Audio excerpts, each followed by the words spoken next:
Once upon a time, there was a beautiful girl named Cinderella. She lived with her parents in a big house, and her life was filled with love and tenderness. But that didn't last long, as her kind mother fell ill and passed away, leaving a deep wound in little Cinderella's heart. After years, her father decided to marry another woman, thinking that his daughter needed a mother's care. However, the new wife was not as kind as she seemed. She was arrogant, selfish, and had two daughters who shared her temperament. Days passed, and Cinderella's father also died, leaving her alone in the house with her stepmother and her daughters, who never loved her. They didn't just neglect her, they turned her into a servant in her own home. She would wake up every morning before everyone else, cleaning the floors, cooking meals, and washing clothes.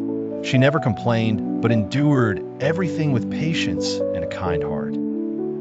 Cinderella loved to sit by the fireplace after finishing her work, and her clothes would get dirty with ash, which is why her stepmother began to call her Cinderella, meaning the ash girl, mockingly. Despite their harsh treatment, Cinderella remained a kind girl, loving birds and animals, and always dreaming of a better life. One day, a messenger from the king's palace arrived with an important announcement. The prince would hold a grand ball at the palace, inviting all the girls in the kingdom, as he was looking for a suitable wife. Cinderella's stepmother was very excited and began preparing her daughters. As for Cinderella, she only wished to go to the ball, to see the palace, to live one dream, even if just for one night. Cinderella asked her stepmother if she could go with them, and she sarcastically replied, "If you finish all your chores and find something to wear, then no problem." Cinderella was delighted and quickly tidied the house and prepared an old dress of her late mother, which she repaired and adorned herself. But when she came down in it, the wicked sisters tore it apart out of jealousy and mocked her until she ran out crying to the garden. In her moment of sadness, a beautiful lady in sparkling clothes appeared. She was a kind fairy. She asked Cinderella, "Why are you crying, my dear?" Cinderella told her everything, and the fairy smiled and said, "I will help you, but you must return before midnight."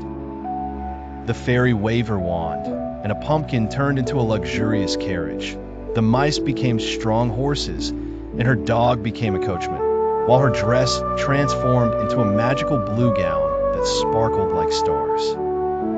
Cinderella thanked the fairy and quickly rode the carriage to the palace. When she entered the hall, everyone fell silent at her beauty. Even the prince couldn't take his eyes off her. He approached her and asked her to dance, not letting go of her hand throughout the ball. They laughed and talked as if they had known each other for ages.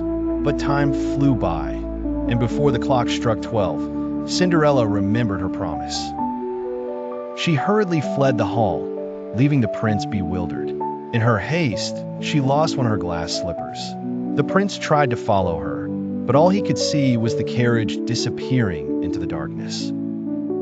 The next day, the prince ordered a search for the girl to whom the slipper belonged, intending to marry her immediately, for he loved her sincerely.